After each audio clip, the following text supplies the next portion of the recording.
Greetings, I am Spook the Goose, and this is Candid Canucks, our snacks, where we're going to go over a bunch of Canadian snacks that are yummy and delicious. And this is... I'm Jamie the Bat, and she brought a whole bunch of stuff down from up north, and we're going to share that with you today.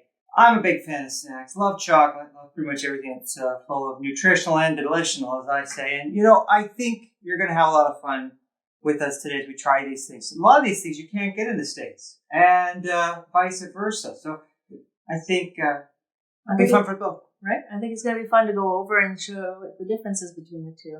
But right now we're going to be just focusing on just the Canadian foods for this episode. Yep. So let's get to it. I'll see you then. Greetings. At least now we can start eating the wine gummies. Wine gummies are a Canadian candy, and I personally never tasted them before until I met Jamie. I didn't know that they existed. I discovered them when I had a friend from England who, threw them in a care package she sent to me, and they're good. They're kind of like, I call them like a love child between a dot and a gummy. I think they're pretty good, and they're called wine gums. I like that. Not because they... Yeah. I like that there's a little cork going into one of them. Well, yeah, like wine. Well, they don't contain wine. Evidently, they're made... Yeah, there's no alcohol value to them at all. To be savored like a wine. That's why they call them. Oh, it's but they actually say, you can't see it very well, but on each of these little shapes, there's words. One says port. It doesn't actually taste like any of these wines. It's just, flavorful gummies? Yeah, like a gummy.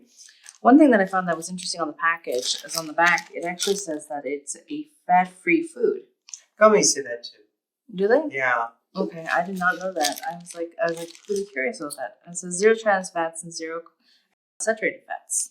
Of all the flavors here, my favorite is the black one.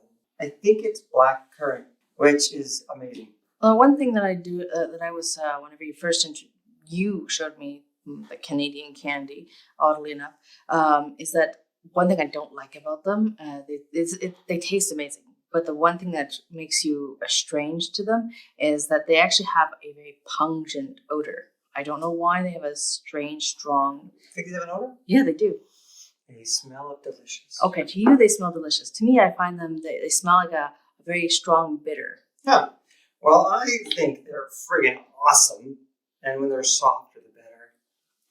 What I was going to say is that even though they have that smell, the smell is not the same as the taste. So if you are like me and you have this pungent smell, just try them. They're actually delicious once you get them in your mouth.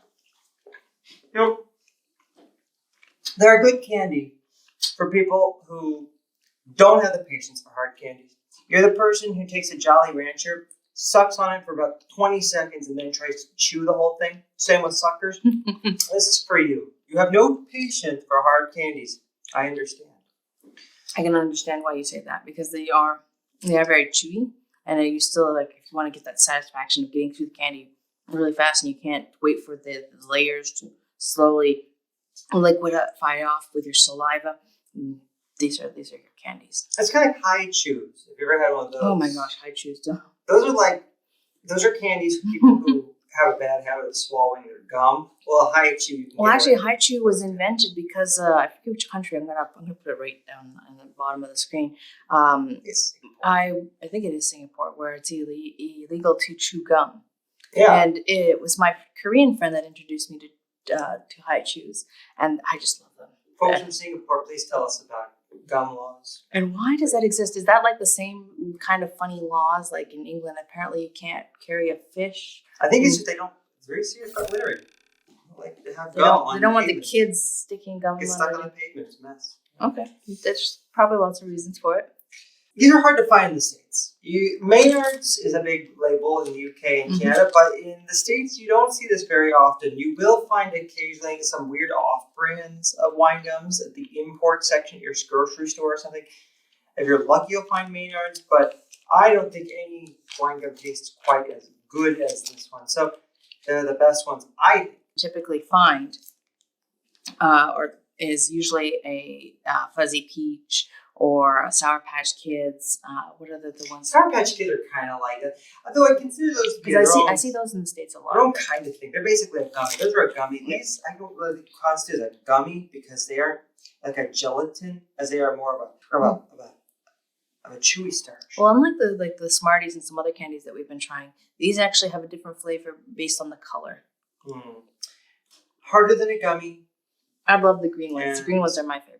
Yeah, they're like I said, they're like harder than a gummy, a little harder than a gumdrop, but kind of somewhere between. It's still a good consistency either way. Well, I think you should definitely keep your eyes open for these things. If you don't have them at home, get some. Thank you for sticking with us and going through all these yummy things with us. Definitely like and subscribe. It does help us out. And be sure to check out our Discord and Patreon because it all revolves around you.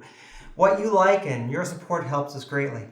So, like we always say, I'll see you around next time. And we'll see more yummies with you tomorrow. Bye-bye, guys. Bye.